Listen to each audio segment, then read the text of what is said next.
Un vaste mystère galactique a récemment dérouté les astronomes.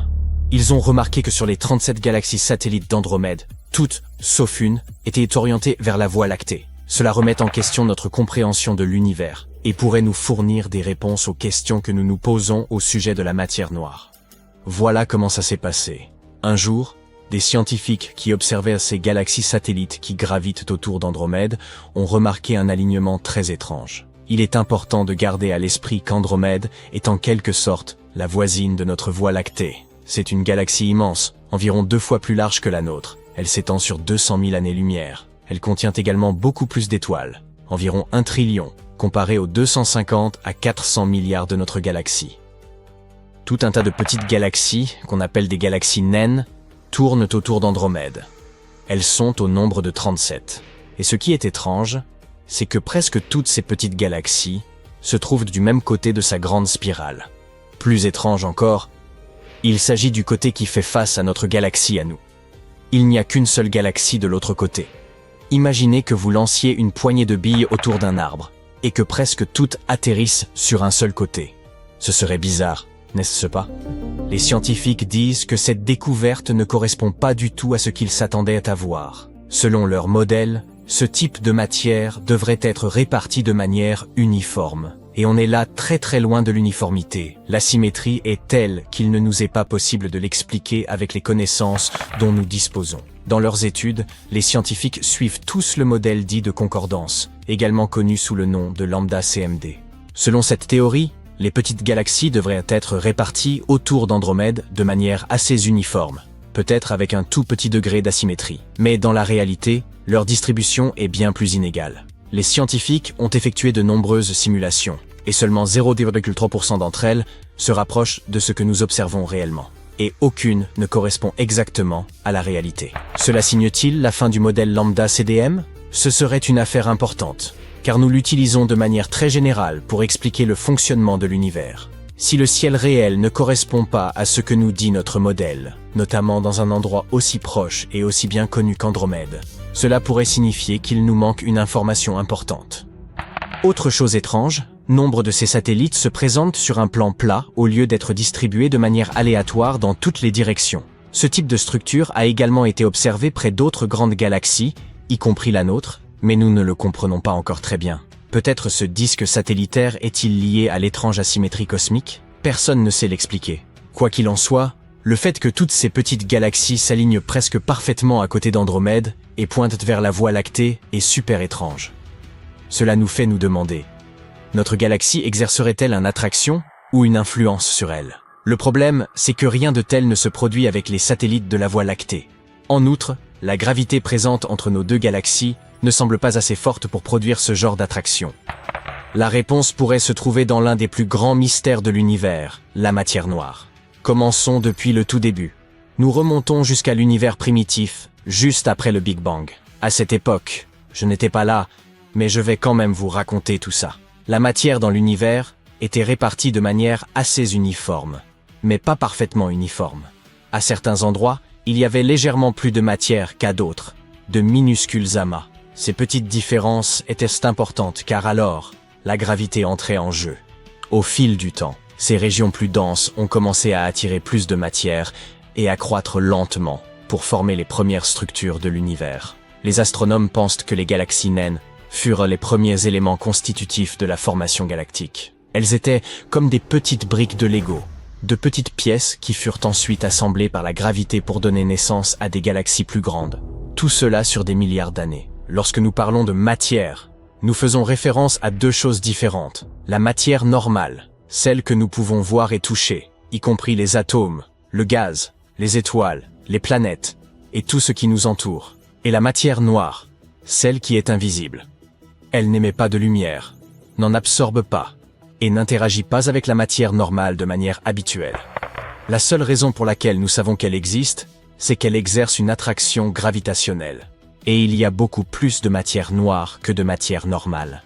Les scientifiques estiment qu'environ 85% de toute la matière de l'univers est de la matière noire. En même temps, nous n'avons jamais détecté directement une seule de ces particules. Mais nous savons qu'elle est bien présente, car elle courbe la lumière et maintient les galaxies ensemble. Sans elle, elle tournerait trop vite pour rester intacte. La matière noire donne sa structure à l'univers, ce qui nous permet de cartographier son influence à grande échelle. Alors que la matière normale peut se regrouper, s'entrechoquer, se réchauffer, se refroidir et finalement former des étoiles et des galaxies, la matière noire ne peut rien faire de tout cela. Elle ne s'entrechoque pas, n'émet pas de chaleur. Cependant, elle peut former de gros amas invisibles que nous appelons des halos de matière noire. Au premier stade de l'univers, ces halos agissaient comme des puits de gravité. Ils attirèrent la matière normale, qui y tombait et finissait par former des galaxies. Ainsi, il se peut bien que notre Voie lactée ou Andromède soient nichés à l'intérieur d'énormes amas de matière noire que nous ne pouvons tout simplement pas voir. Alors, cela explique-t-il l'asymétrie cosmique dont nous parlions? Pas encore. Les scientifiques sont certains que les galaxies naines sont parmi les objets les plus dominés par la matière noire de l'univers. Dans de nombreux cas, 99% de leur masse est constituée de matière noire. Cela signifie qu'elles offrent une occasion unique d'étudier ce grand mystère, sans tout le gaz et les étoiles qui encombrent les galaxies plus grandes. Les chercheurs utilisent les galaxies naines pour essayer de comprendre comment la matière noire s'agglomère, ou savoir s'il peut exister des théories alternatives de la matière noire, comme la matière noire tiède ou auto-interactive. Actuellement, la principale théorie est que la matière noire se comporte comme un fluide froid, grumeleux et lent. En même temps, elle pourrait ne pas être totalement froide. Peut-être possède-t-elle d'autres propriétés, agissant sur elle-même ou sur la matière normale d'une manière dont nous ignorons encore tout. Si c'est le cas, cela pourrait nous permettre de savoir pourquoi les galaxies satellites se forment selon des motifs étranges, comme celles qui tournent autour d'Andromède. Autrement dit, il se pourrait bien que le modèle lambda CDM soit lacunaire. Selon ce modèle, des milliers de galaxies naines devraient orbiter autour de galaxies plus grandes comme la Voie lactée et Andromède. Mais nous n'en avons observé que quelques dizaines. On appelle cela le problème des satellites manquants. Mais d'autres énigmes se posent à nous. Par exemple, ce modèle prévoit que les halos de matière noire devraient être ce qu'il y a de plus dense. Pourtant, de nombreuses galaxies naines semblent avoir leur propre cœur. De plus, ces satellites en orbite autour de galaxies comme Andromède et la Voie lactée semblent être disposés sur des plans minces et co-rotatifs. Et c'est là quelque chose d'extrêmement rare dans les simulations du modèle lambda CDM. Enfin, certains halos de matière noire simulés sont si massifs qu'ils devraient logiquement former des galaxies naines très lumineuses, mais nous ne les voyons pas. Pas étonnant que les astronomes s'intéressent tellement aux galaxies naines et à l'asymétrie cosmique. Mais pour comprendre tout cela, nous avons besoin de mesures plus précises de leurs mouvements et structures, ainsi que de simulations participant d'une physique plus réaliste. Je pense à la rétroaction stellaire, à la turbulence, ce genre de choses. En outre, nous devons chercher de nouvelles galaxies naines dans le groupe local et au-delà, en utilisant de meilleurs télescopes et des relevés plus approfondis. Mais revenons aux satellites étrangement positionnés d'Andromède. Si notre théorie de la matière noire ne fonctionne pas, il y a une autre possibilité impliquant des interactions à grande échelle entre les galaxies. Soit une ancienne collision ou un passage rapproché qui aurait façonné la distribution actuelle des satellites. Par exemple, certains scientifiques pensent qu'une galaxie plus petite, Messier 32, pourrait avoir percuté Andromède il y a longtemps, provoquant des remous. Les scientifiques ont déjà observé des formes asymétriques dans d'autres galaxies, mais aucune n'est aussi étrange que ce qui se passe autour d'Andromède. Habituellement, les petites galaxies sont réparties de manière assez uniforme ou légèrement décalée. Cela amène les scientifiques à penser qu'Andromède pourrait être un cas très spécial. Selon eux, il faut que nous continuions à l'observer, et ce, avec de meilleurs télescopes, et alors nous aurons une chance de percer son mystère. Et peut-être qu'après avoir découvert la vérité, nous réussirons enfin à résoudre la grande question de la matière noire. Tu conduis sur l'autoroute, et un semi-remorque de 18 roues arrive rapidement derrière toi. Tu dois changer de voie. Tu regardes dans le rétroviseur. Y a-t-il assez d'espace? Et tu remarques ces mots sur le rétroviseur. Les objets dans le rétroviseur sont plus proches qu'ils ne le paraissent. C'est la même chose avec la galaxie de la Voie lactée. Une autre galaxie se dirige vers nous, et comme le semi-remorque, elle est plus proche qu'elle n'y paraît. La galaxie d'Andromède, qui était baptisée à l'origine M31 par Charles Messier dans son catalogue des 110 objets flous en 1774, est désormais officiellement appelée NGC 122. C'est le nouveau catalogue galactique 122 en anglais. Andromède, une galaxie en spirale plus grande que la Voie lactée, est si grande et si proche que tu peux la voir sans télescope. En fait, à l'œil nu, Elle apparaît à moitié moins large que la Lune. On estime que la galaxie d'Andromède contient 1 trillion d'étoiles, alors que la Voie lactée n'en contient que 300 à 400 milliards. Pour voir la galaxie d'Andromède, tu dois laisser les yeux s'adapter à l'obscurité. Cela peut prendre environ 10 minutes pendant que tes pupilles se dilatent pour absorber le plus de lumière possible.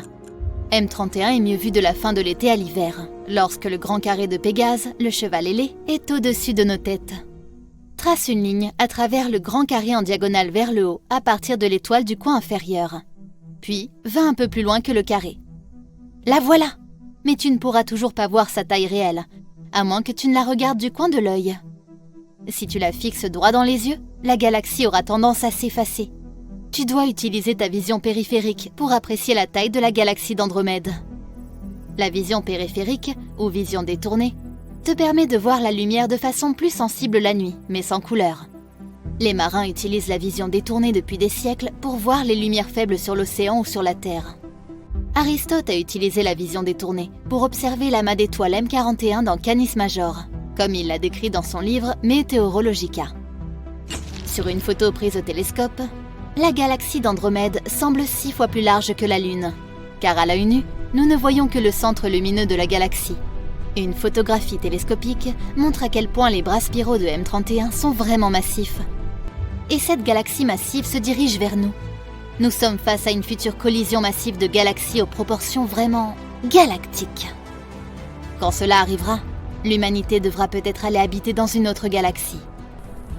Nous irons peut-être dans la galaxie du Moulinet, située dans l'astérisme de la Grande Casserole. Comment savons-nous que la galaxie d'Andromède se déplace vers nous? Grâce à un outil appelé spectroscope. Après l'appareil photo, le spectroscope est l'accessoire le plus important d'un télescope. Sauf pour l'œil humain. Nos yeux ne voient que la lumière. Tu ne vois pas réellement ce gros cheval dans ton œil. Tu ne perçois que la lumière réfléchie par le cheval dans tes yeux. C'est la même chose avec l'espace. Nous ne voyons que la lumière qui en provient. Donc, si nous voulons comprendre l'espace, nous devrons comprendre la lumière. Et ce n'était pas une tâche facile pour les astronomes du 19e siècle. L'invention du spectroscope a été une grande avancée dans la compréhension de la lumière venant de l'espace vers la Terre. Avec un spectroscope, les astronomes peuvent dire dans quelle direction se déplacent les objets dans l'espace, ainsi que les éléments qui fabriquent la lumière. Quand tu entends une ambulance qui s'approche, tu entends la sirène devenir plus forte et plus aiguë. Et quand elle dépasse et s'éloigne, tu entends le son de la sirène devenir plus faible et plus grave. Le changement de fréquence du son dépend entièrement du mouvement de la source. C'est ce qu'on appelle l'effet Doppler, d'après le physicien et mathématicien autrichien Christian Johann Doppler, qui a expliqué cet effet pour la première fois en 1842. La sirène de l'ambulance ne change pas de volume. Lorsque l'ambulance s'approche, les ondes sonores sont comprimées et lorsqu'elles s'éloignent, elles sont étirées. Le spectroscope montre que les ondes lumineuses présentent le même effet Doppler que les ondes sonores. Elles sont comprimées lorsque l'étoile ou la galaxie s'approche de nous et semblent étirées lorsqu'elle s'éloigne. Par conséquent, la lumière d'une galaxie qui s'approche apparaîtra légèrement plus bleue, du fait d'une légère augmentation de la fréquence, et la lumière d'une galaxie qui s'éloigne apparaîtra légèrement plus rouge que la normale, à cause d'une légère diminution de la fréquence de la lumière. En 1929, Edwin Hubble, dont le célèbre télescope spatial porte le nom, a publié son étude spectroscopique de 46 galaxies. La lumière de toutes les galaxies sauf une tendait vers le rouge, c'est-à-dire qu'elles s'éloignaient toutes, sauf une. L'étude de Hubble a fourni la première preuve que l'univers était en expansion. Plus une galaxie était éloignée de la Voie lactée, plus elle s'éloignait rapidement. C'était aussi la première preuve que l'univers a commencé par un Big Bang. La seule galaxie dont la lumière était décalée vers le bleu, se déplaçant vers la Voie lactée, était M31. La galaxie d'Andromède, la galaxie la plus proche. 400 000 km/h semble être une vitesse plutôt élevée pour une collision. C'est la vitesse qu'indiquent les mesures spectroscopiques du décalage vers le bleu d'Andromède. Ce sera un gros problème quand cela se produira. Mais quand cela va-t-il se produire? Pour déterminer quand les deux galaxies entreront en collision, nous devons déterminer la distance qui les sépare. Et pour cela, nous avons besoin de supernovas. Les supernovas de type 1A sont ce qu'on appelle des bougies standards. Tout comme nous savons à quel point une bougie brille, nous savons à quel point une supernova de type 1A brille. C'est sa magnitude absolue. Une supernova de type 1A apparaît lorsqu'une naine blanche s'effondre sous la pression de tout le gaz qu'elle a aspiré d'une étoile compagnon. En observant la galaxie d'Andromède et en mesurant la luminosité apparente d'une supernova dans la galaxie, il est possible de calculer sa distance. Comme l'intensité de la lumière diminue inversement au carré de sa distance, ce que l'on appelle la loi des carrés inversés, il suffit de comparer la luminosité apparente d'une supernova dans la galaxie d'Andromède à sa luminosité absolue pour obtenir une distance approximative de 2,5 millions d'années-lumière. Voilà! Puisqu'une année-lumière fait environ 10 000 milliards de kilomètres et que la galaxie d'Andromède est à 2,5 millions d'années-lumière, même si elle s'approche à la vitesse d'environ 400 000 km/h, nous avons environ 4 milliards d'années avant la grande collision. Tu peux donc attendre après le déjeuner, voire après le dîner, pour commencer à faire tes bagages.